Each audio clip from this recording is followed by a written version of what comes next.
नमस्कार, मी सौ कीर्ती संतोष राऊत यवतमाळ येथून बोलते आहे। सध्या भाजप महिला मोर्चा जिल्हा अध्यक्ष म्हणून दायित्व सांभाळते आहे। माजी शिक्षण सभापती तथा माजी नगरसेविका यवतमाळ नगरपालिका। मला तुम्हाला या व्हिडिओमधून प्रामुख्याने एक गोष्ट सांगायची आहे की जे माझ्याशी झालं ते आपल्या कुणाशी होऊ नये आणि त्या स्कॅम मध्ये आपण अडकू नये म्हणून मी हा व्हिडिओ बनवते आहे। काल एक 12-12:30च्या दरम्यान धुलीवंदनाच्या दिवशी 25 मार्च मला एक फोन आला। अननोन नंबर होता, व्हॉट्सअप नंबर होता आणि त्या नंबरवरती स्क्रीनवरती एका पोलीस ऑफिसरचा फोटो होता। पोलीस ऑफिसरचा फोटो दिसल्याबरोबर मी तत्काळ तो फोन उचलला आणि रिसीव करून त्यांच्याशी बोलायला लागली। तर समोरून एक खूप भारदस्त आवाजात एक गृहस्थ मला विचारायला लागले, बोले आप मिस्टर राउत के यहाँ से बात कर रहे हैं? मैं म्हटलं हो। तो बोले संतोष राउत? तो मैं म्हटलं हो, ते माझे मिस्टर आहेत। तर बोले आप कौन बात कर रहे हैं? मी म्हटलं त्यांची मिसेस बोलते आहे। तो बोले समृद्धी राउत कौन है? तर मी म्हटलं मुलगी आहे आमची।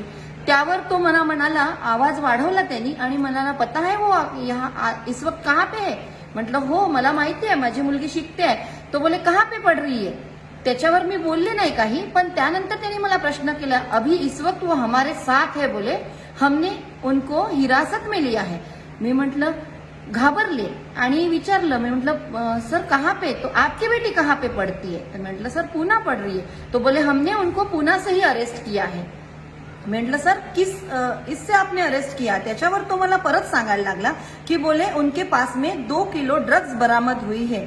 त्यावर मी घाबरले आणि त्यांना म्हणायला लागले की सर नहीं, मेरी बेटी किसी तरह का नशा नहीं करती है, ना पीती है, वो योगा टीचर है और वो ऐसा कुछ नहीं करेंगी। त्यावर मग त्यांचं असं उत्तर होतं की बोले उसने कुछ नहीं किया है, लेकिन उसकी फ्रेंड के साथ वो पकड़ी गई है। जो लड़कियां उसकी फ्रेंड है उनके साथ 2 किलो ड्रग्स उनके पास से बरामद हुआ है। हे ऐकून माझी अतिशय घाबरली। मी घाबरतच त्यांच्याशी बोलायला लागले। मला सुचेनासं झालं की आता मला काय करायला पाहिजे। मी धावत तो फोन उचलला आणि घराच्या बाहेर गेली। म्हटलं सर एक बार फिर से बोलिए, मुझे इस बात पे यकीन नहीं है। कारण समृद्धी त्यावेळी होळी खेळायला मैत्रिणींसोबत गेलेली होती हे मला माहिती होतं, पण यांनी सांगितल्यावर मी कन्फ्यूज झाली। माझी ती धडपड आणि माझी ती हे बघून, मी घाबरलेली बघून माझ्या दीर शेखर भाऊंना थोडी शंका आली की वहिनींना काहीतरी गडबड दिसते। मग त्यांनी माझ्या मिस्टरांना आवाज दिला की काहीतरी गडबड आहे, पोलीस स्टेशन मधनं फोन आहे आणि वहिनी घाबरल्या आहेत। संतोष राऊत माझे मिस्टर धावत आले आणि मी त्यांच्याशी कंटिन्यू बोलतच होते। तर त्यांनी मला सांगितलं 2 किलो ड्रग्स बरामद हुई है, आपको उनको छुड़ाना है, वो बच्ची रो रही है लगातार, उनका मोबाइल हम डीएसपी साहब ने जब्त किया हुआ है, आप उनके मोबाइल पे फोन नहीं करेंगे, अगर आप फोन करते हो तो उठाया नहीं जाएगा क्योंकि वो हमारे पास है। अगर आप चाहते हो कि आपकी बेटी सही सलामत रहे, उसका करियर बर्बाद ना हो, तो आप हम जो चाहते वो आपको करना पड़ेगा। एवढं मी बोलत असताना माझे मिस्टर खाली आले आणि त्यांनी मला इशारा केला की तू त्यांच्याशी बोलत राहा। कारण काही दिवसापूर्वी 8-10 दिवसापूर्वी त्यांच्या मित्रांसोबत हे झालेलं होतं। त्यांनी मला सांगितलं होतं की आजकाल असे फेक कॉल्स येत आहे, पण आपण घाबरून जातो। मला ते अजिबात आठवलं नाही। मी खूप टेन्शन मध्ये आले आणि समृद्धी रडते आहे आणि ती मला सतत म्हणत आहे वा की मला सोडा, मी चांगल्या घरची मुलगी आहे, असं तो ऑफिसर मला वारंवार सांगत होता। त्यामुळे मी अजून घाबरून गेली।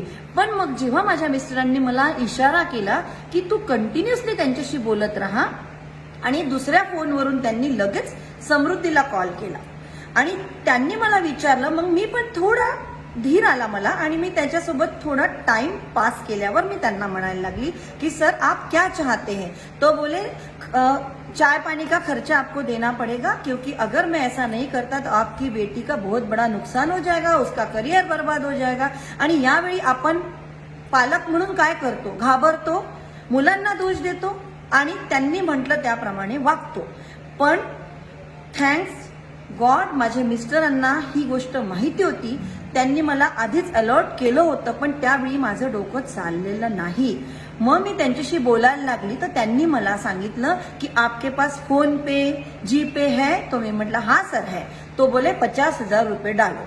म्हटलं सर मैं अभी आप जहां पे हो पुणे में, मैं आपको 2 मिनट में 5 मिनट में वहां पे पैसे बाय हैंड दूंगी, क्योंकि मेरे पास इतने पैसे नहीं है।